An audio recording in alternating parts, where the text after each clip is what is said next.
There is no video game company quite as scummy as the scumbags over at EA, with their obsession over the financially lucrative loot boxes that ruin our games and exploit the psychological health of their consumers. They have certainly made an attempt to give off the impression that they're trying to do the right thing with Battlefield 5 and Anthem, but they're all too happy to include them where the money's really at, the Ultimate Team modes of titles like FIFA and other EA Sports games.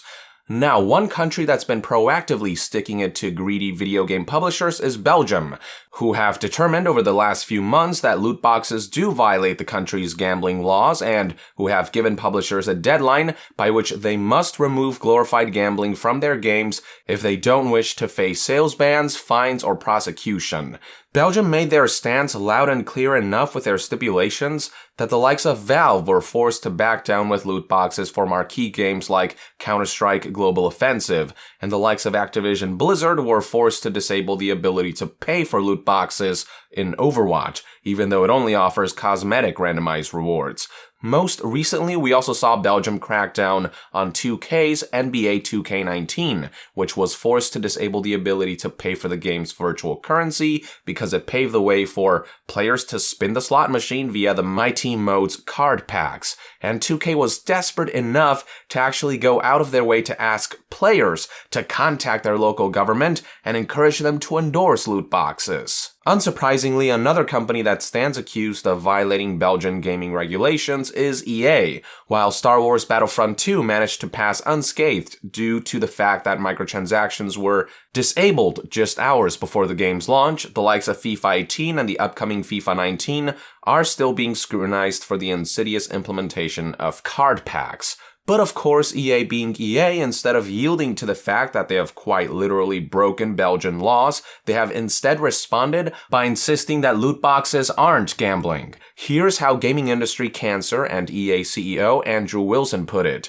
"We don't believe that FIFA Ultimate Team or loot boxes are gambling, firstly because players always receive a specified number of items in each pack, and secondly, we don't provide or authorize any way to cash out or sell items or virtual currency for real money. We are working with all the industry associations globally and with regulators in various jurisdictions and territories, and have established that programs like FIFA Ultimate Team are not gambling. As I've said before, just because you always get something out of spinning the slot machine doesn't make it not gambling, as most of what you'll randomly get will be worthless junk. Not to mention that FIFA does in fact pave the way for players to use Ultimate Team as a gambling platform via third-party websites, even if not officially endorsed by EA. Now, turns out that Andrew Wilson isn't just complaining about Belgium's deliberation, he's going as far as refusing to comply to their laws. The following information comes from Dutch website News, which recently published an article detailing EA's shameless defiance against the regulation of gaming's most abhorrent feature. Now, the article was originally in Dutch, so what you're looking at here is the Google translated version of the report, which is good enough to get the basic gist of what it's conveying. But any native Dutch speakers who would like to make further clarifications, please feel free to do so in the comments below. Anyway, the article begins as follows. 3 developers went on their knees, but Electronic Arts refuses to modify so-called loot boxes from the popular game FIFA 18. Even more, even in FIFA 19, players will be able to buy the virtual surprise packages with real money. That is gambling, according to the Gaming Commission. EA has received an official report in the meantime. The article then provides the following quote, "Anyone who does not conform to the risk of legal prosecution, it is now up to the Brussels Public Prosecutor's Office." From there, the article reiterated how Valve, Activision Blizzard, and 2K were forced to yield on the issue before mentioning how EA is the only one out of the big 4 that doesn't want to give in, noting that as a result, the Belgian Gaming Commission wants to sue the developer, as it's been determined that loot boxes are in fact an illegal game of chance that EA is refusing to remove from their products. The article then referenced Andrew Wilson's previous quote about how he doesn't believe loot boxes are gambling because you know exactly how many items you'll get, akin to Panini football cards. But the argument that Peter Naessens, director of the Belgian Gaming Commission, provided was that Panini football cards print the same number of cards for each player, stating that they're not a roulette between common and rare pictures, unlike EA's loot boxes, which implement a rarity system that makes certain items less attainable than others.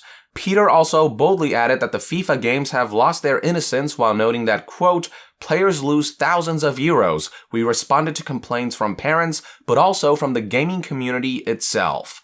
Finally, after noting how EA currently earns 67% of its revenue from online sales of microtransactions, the article detailed how the Belgian Gaming Commission is waiting for the prosecutor's office to begin prosecution, after which it'll be up to a judge to determine whether EA is justified in their defense for FIFA's Ultimate Team card packs, or if they'll be forced to remove the feature and potentially face criminal charges. Naessens also said that should the judges for whatever reason rule in favor of EA, then the Gaming Commission will go as far as advocating for the revision of gambling laws so that they do tackle loot boxes directly and head on.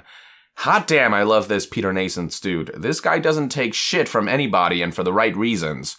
But yeah, this right here, ladies and gentlemen, is the true face of EA. Remember when the company talked about how they didn't mean to make a slot machine with Star Wars Battlefront 2 and how they have to remain very humble towards what happened? Remember when they touted how they're now prioritizing fairness, or about how they have suddenly developed a moral compass for future projects?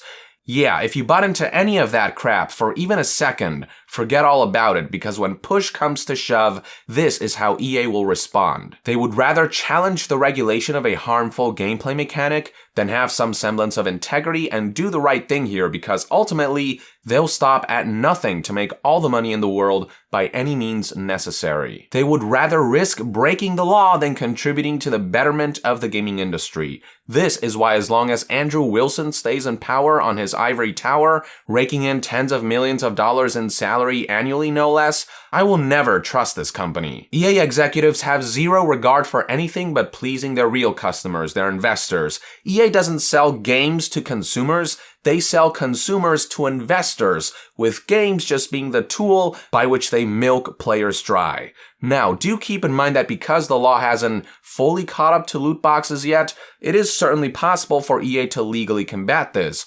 While the Belgian Gaming Commission has determined that loot boxes are a form of gambling, there is still no law targeting or mentioning loot boxes specifically.